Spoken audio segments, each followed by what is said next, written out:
నమస్కారం. ఈటీవీ2 తీర్థయాత్ర కార్యక్రమానికి స్వాగతం. పరమేశ్వరుడు లీలామయుడు, సకల సృష్టి లీలా విలాసం. పరమేశ్వరుడికి తాండవ వినోదం.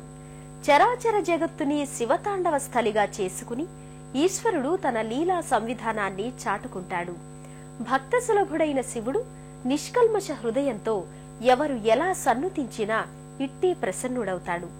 అటువంటి ఆ శివపరమాత్మ లింగం త్రేతాయుగంలో శ్రీరామచంద్ర స్వామి వారిచే ప్రతిష్ఠింపబడి పూజలందుకుంటున్న శ్రీ బుగ్గ రామలింగేశ్వర స్వామి వారి ఆలయమిది. కాశీని తలపిస్తున్నటువంటి ఈ మహిమాన్విత క్షేత్రం అనంతపురం జిల్లా తాడిపత్రిలో నెలకొని ఉంది. ఈనాటి తీర్థయాత్ర కార్యక్రమంలో ఈ దివ్యక్షేత్ర విశేషాలేమిటో చూద్దాం.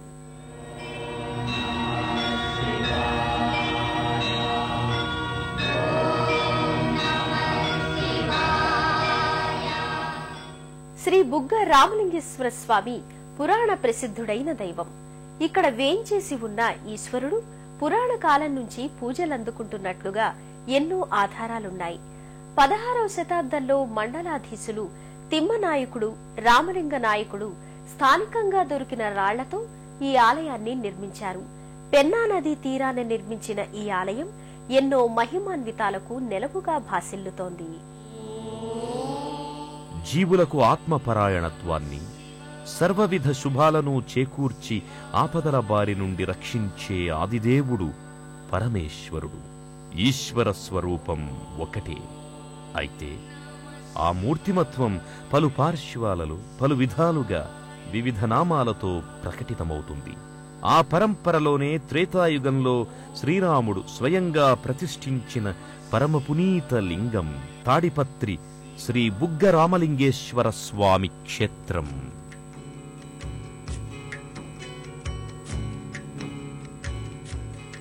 అనంతపురం జిల్లా తాడిపత్రి పట్టణంలో శ్రీ బుగ్గ రామలింగేశ్వర స్వామి భక్తాభీష్ట వరదుడై నెలకొని ఉన్నాడు. భారతీయ సంస్కృతిని ప్రతిబింబించే మన రాష్ట్రం అనేక పుణ్యక్షేత్రాలతో, నదీ సంగమాలతో, ఆధ్యాత్మిక భక్తి ప్రపత్తులతో కూడి ఉంది. ఈ పురాతన ఆలయానికి చేరుకోవడానికి హైదరాబాద్ నుండి బస్సు, రైలు సౌకర్యాలున్నాయి. తాడిపత్రి పట్టణం శిల్ప సంపదకు నిలయం. రామాయణగాథలోని తాటకి ఈ ప్రాంతంలో నివసించడం వల్ల తాడిపత్రి అనే పేరొచ్చిందని ఐతిహ్యం. ఈ ప్రాంతంలో తాడి చెట్లు విశేషంగా ఉండటం వల్ల వాటి ఆకులతో ప్రజలు గుడిసెలు నిర్మించుకొని నివసిస్తుండటంతో తాళపత్ర అనే పేరు వాడుకలోకి వచ్చింది అంటారు. రాను రాను తాళపత్రి, తాటిపర్తి, తాడిపర్తిగా రూపాంతరం చెందింది. తాడిపత్రి పట్టణంలో నాటి సంస్కృతికి ప్రతీకగా ప్రసిద్ధి చెందిన బుగ్గ రామలింగేశ్వర స్వామి ఆలయం ఇటు తీర్థయాత్రికులను, అటు పర్యాటకులను ఆకర్షిస్తూ పురాతన చరిత్రకు సాక్ష్యంగా నిలుస్తోంది. మహోన్నతమైన శిల్పకళా వైభవానికి తార్కాణంగా ఉన్న ఈ ఆలయం చూపరుల దృష్టిని మరల్చలేని శిల్ప సోయగంతో విరాజిల్లుతోంది. విజయనగర రాజుల శిల్పకళా సంపద నేటికి సజీవంగా ఉన్నందుకు ఈ దేవాలయమే నిదర్శనం. ఈ శిల్పకళల వైభవాన్ని మనము ఆస్వాదిద్దాం. విజయనగర శిల్పుల శిల్పకళా సంపద నేటికి సజీవంగా నిలిచి ఉంది అనడానికి ఈ దేవాలయం ఒక తార్కాణం. విజయనగర రాజుల శౌర్య ప్రతాపాలను తెలియజేసే పలు శిల్పకళా చిత్రాలు ఈ ఆలయ గోపురాలపై ఉన్నాయి.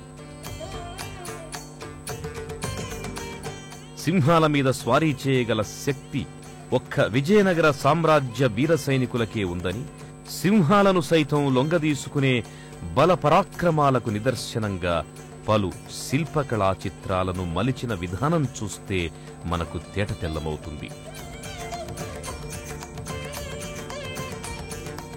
భువన భారాన్ని మోస్తోన్న వీరాధివీరుల రూపులు చూడముచ్చటగా ఉంటాయి. సృష్టికార్యం సైతం దైవ కార్యమనిపించేలా పలు మైథున దృశ్యాలు కనిపిస్తాయి.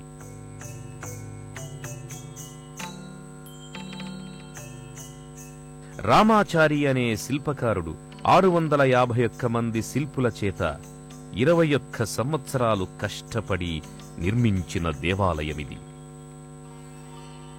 ఉత్తర భాగంలో రుద్రభూమి, పెన్నా నది. ఇలా కాశీలో ఏ విధంగా అయితే ఉందో అదే విధంగా ఈ తాడిపత్రి క్షేత్రం అలరారుతోంది.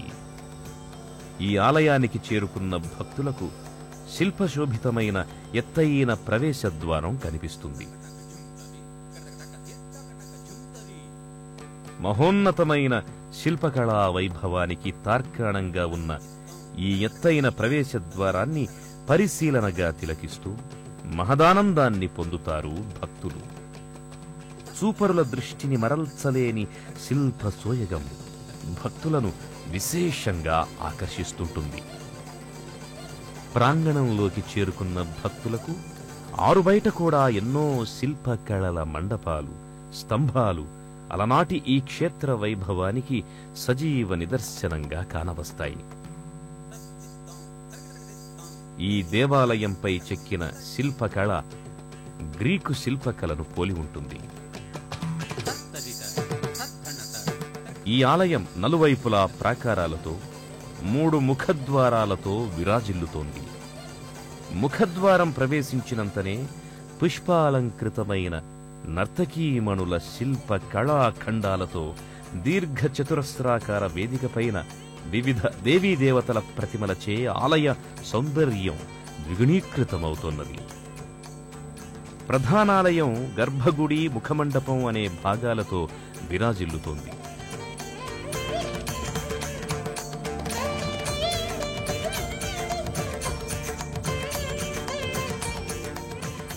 పశ్చిమాభిముఖంగా ఉన్న పరమశివుడి ప్రాంగణాన ముందు భాగాన ఎదురుగా నంది విగ్రహముంది. దానికి సమీపానే పంచలోహ సమన్విత ధ్వజస్తంభముంది. ధ్వజస్తంభానికి మధ్య భాగంలో 3 వైపులా సుబ్రహ్మణ్య, శివ, నందీశ్వర ప్రతిమలున్నాయి.